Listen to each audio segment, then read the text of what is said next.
महादेव की जय। अहंकार आत्ममोह की स्थिति है।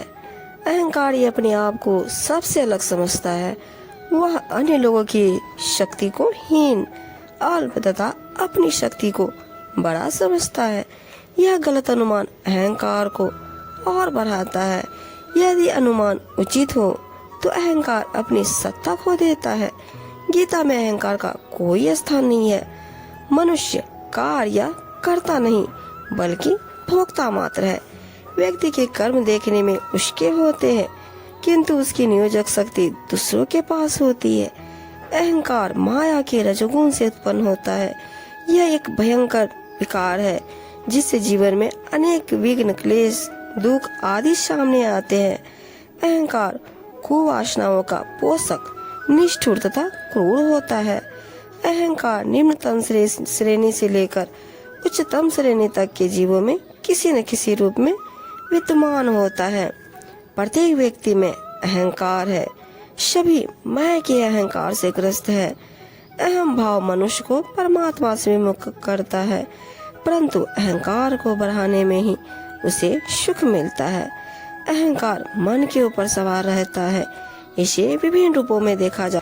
कबीर जी अपनी साखी में बताते हैं, अभिमानी कुंजर भये निज सिर लेना भार, जम द्वारे जम कूटे ही लोहा खड़े लोहार।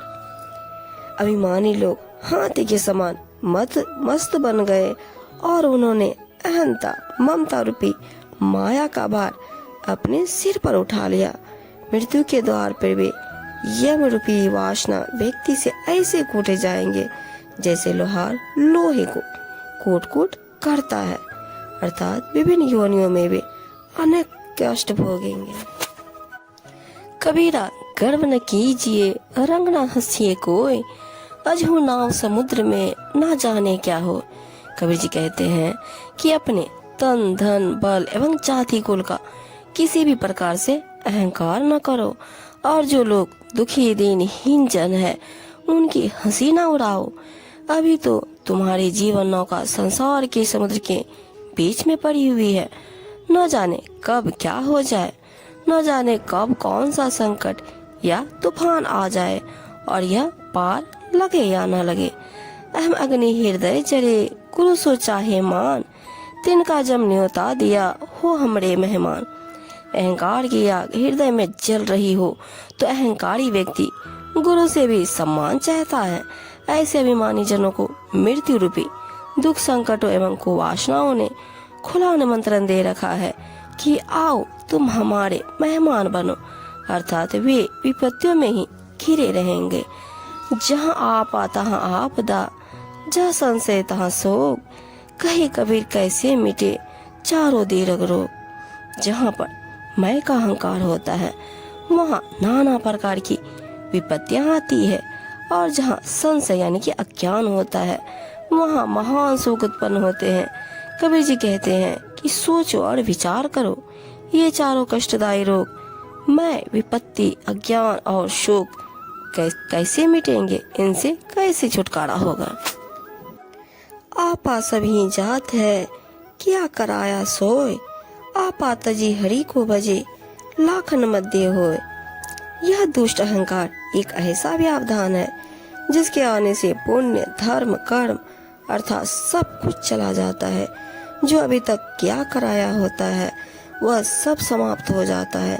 अहंकार को त्याग कर अविनाशी अंतर्यामी परमात्मा का ध्यान भजन करने वाला लाखों में कोई एक साधक भक्त होता है।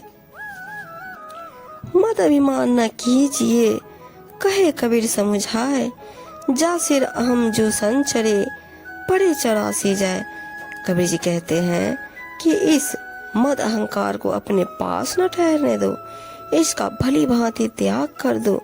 जिसके सिर में इस अहंकार का प्रवेश हो जाता है वह अपनी शुद्ध बुद्ध खोकर इस संसार रूपी 84 के चक्कर में जा पड़ता है।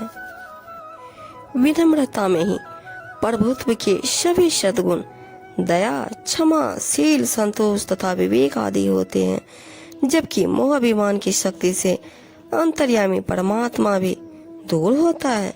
जैसे चींटी तो मिश्री चुनकर खा जाती है परंतु हाथी अपने सिर पर धूल ही डालता है। चींटी की लघुता में प्रभुता रूपी मिस्री का गुण है और हाथी के अहंकार में प्रभुता रूपी धूल का दुर्गुण है।